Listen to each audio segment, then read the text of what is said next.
Hi guys! Magandang gabi. Welcome back po dito sa Gandara SRU channel for Showbiz Update. Andito na naman nga po akong muli, nagbabalik. Ang nagmamaganda ninyo kachismosang Kim Pao, wala na pong iba, si Gandara, upang maghatid sa inyo ng latest update and fresh happenings patungkol kina Kim Chiu and Paul Avellino.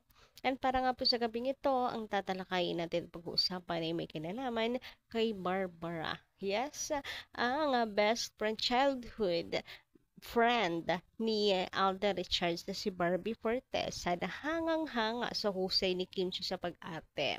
Ayan, siya daw po ay isang Kim Pao fan na ngayon. Hindi lang kaibigan, gymnast, kundi hangang-hanga siya sa chemistry nila Kim and Paolo. Yan yung chikang ating nasagap. And of course, pag-usapan nga natin tong tapang ni Kim and Paolo ngayon, abay, pinangangalandakan ng mga karapatan. Huy, grabe naman yun sa interpretasyon.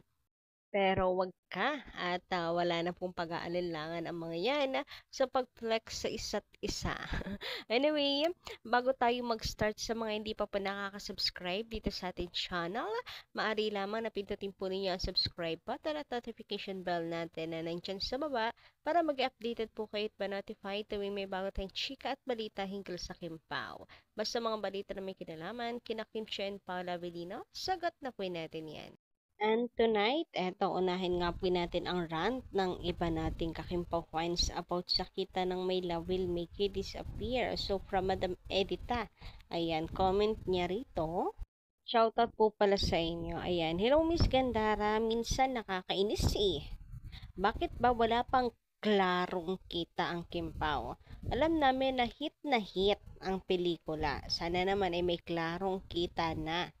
Kawawa naman sila. Alam namin nagsipag ang direktor, mga cast at mga bida ng pelikula. Sana naman maklaro na. Pati kami ay magpapasalamat sa mga fans ng Kim Pao. Sana ang mga bashers huminto na sa panglalait nila or sa kanila ni Kim. Mga mali lamang ang nakikita nila. Klarong inggit.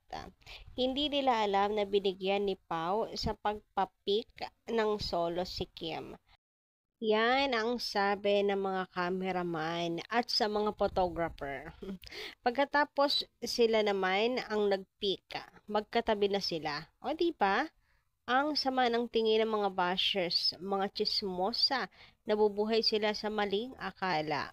Oh, Diyos ko naman. Pero okay lang, si Lord lang ang bahala sa kanila. Basta kami solid Kimpaw kung sino mang manglait sa kanila, nandito kami sumusuporta kay Kim at Paulo. Palagi kami sumusubaybay sa kaganapan nila. That's it. We don't care sa mga negative na source. Salamat. So, unahin natin ang tungkol sa kita. Ayan, nakaka-imbiyer na daw bakit wala pa rin klaro. May balak pa daw ba i-report? May balak pa daw ba silang i-report ang kinita ng Kimpaw? I think siguro sa last week na ng showing ng movie ng Kimpaw po. Ayan, antayin na lang natin, wag na lang po tayo mainip. Malay nyo naman na isang bagsakan magbigay ng update. Yung tipong mabubulag at masyashock talaga yung lahat sa kinita ng may love will make you disappear. Ang dami kayong pa-block screening. Ang bongga kaya. Gusto kasing malaman ng iba kung makaka 500 or kaya nating itaas to 700,000 yung kita ng Kimpaw close to 1 billion. Maganda yon na kung makakaya po natin. Nakaka-excite ba talagang malaman magkano na dahil nag-showing na rin po ito sa ibang bansa. And guys, marami pa naman kasing pa-block screenings. Ayan, third week na pero marami pa rin pong pa-block screening until now. Abang na lang tayo. Ayan, umaasa ako na bibiglayin na lang tayo at mabubulaga sa kinita ng Kimpaw. Manifesting pa rin na isang bagsakan gagawin po ng Star Cinema.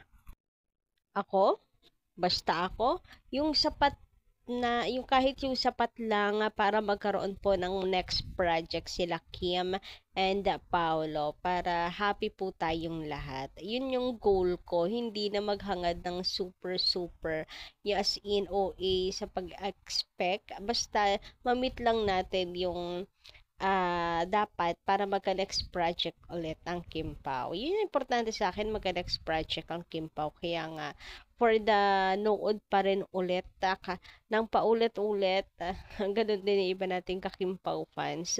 Nakakakilig at di naman talaga kasi nakakasawa.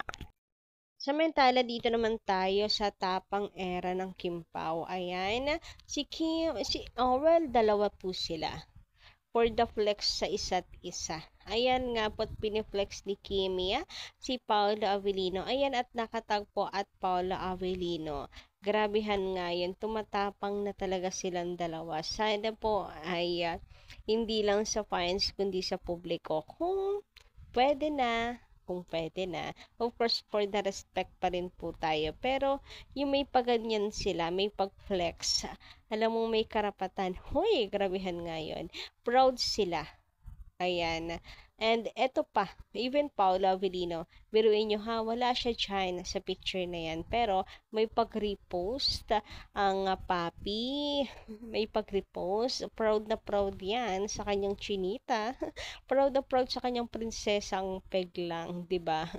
Halatang may karapatan. Kasi usually, kapag ka mga ano-ano, ay ano lang yung mga photos together, ganyan. Pero si Pao, kahit siguro solong picture ni Kim, abay, i-repost yan. Ganyan siya ka-proud. Napakaganda naman kasi ni Kimi. Talaga namang ipagsisigawan mo yan. Decente na, ang ganda pa, paka-talented pa, napaka-madiskarte pa. O, di ba, san ka pa? Abay, talaga namang ka-flex-flex po ang beauty ni Kim Chu. Ayan, dapat talaga kasigaw-sigawan ang isang Kimberly Chu. Anyway, for the update naman po tayo kay Barbara. Ayan, at di ba lately nga nakakasama na ng Kim Pao si Barbie Fortesa sa pag-jogging because of Alden Richards. So, ayan po, at kasama rin siya sa pa-block screening ni Alden. Isa siya sa sumuporta at tanood ng movie ng Kim Pao and Peace na nasagap kung chika. Aba, si Barbara, itong si Barbie ay grabe ang yung paghanga dito kay Kim Chu.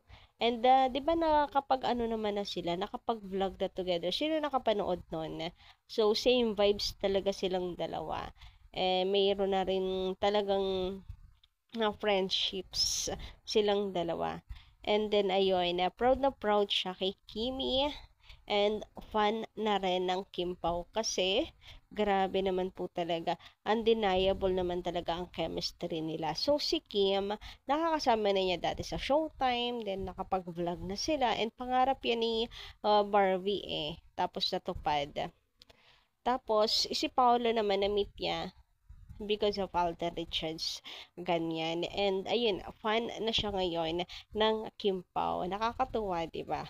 So ayan, at may pag-aya po siya ulit. Takbo na daw bukas ulit. So ayan, may bago pong kasama, miyembro ng barkada ang Kim Pao. Welcome to the club, Barbara. Anyway, ayan nga ang cute ng picture nila dito. Sabi naman dito ni WK Marine, magandang gabi. Hindi iniwan. Gusto ni Pao na mag-isa para kuna namang picture si Kim Chu. Toxic, tumahimik kayo.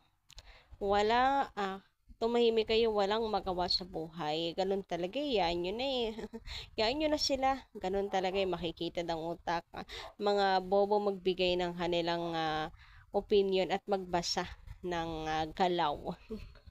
Ganun talaga kapag ka-bitter sa buhay, hindi na nakakapag-isip ng maayos. Samantala, sabi naman ni D. Rodriguez, "Good morning, Gandara. Ano daw, iniwan ni Paulo si Kim? Alam mo, kung sino ka man, dapat tiningnan mong mabuti. Pinanood mo. Kita mo bang ang ganda pa nga ng ngiti ni Kim na hawak siya ni Paulo? kukunan si Kim ng picture ng solo, pero nandun sa tabi lang si Paolo, kaya nang si Paolo naman ang pipicturean ng solo, ayaw niya, gusto niya kasama si Kim. Ayos ka din, ano? Galing mo, magpasama ng tao. Nagpakilala ka na, basher ka, maka-J ka, sabihin mo pang kaya iniwan ni Jay si Paolo dahil sa ugali ni Pau. Patawa ka rin, no? Okay, wag na natin ituloy. Ayan, hanggang dito na lang muna. Ayan, basta po hindi iniwan ni Paolo si Kim. Yun, ayan nyo na mga utak talangka kasi yung mga yan eh. Tingnan nyo, di ba? May video na't lahat-lahat. Mali pa rin pagkakaintindi ay ewan. Anyway, hanggang dito naman aking update. Thank you so much sa pakikinig and good night. Kita-kits tayo sa susunod ko pong balita.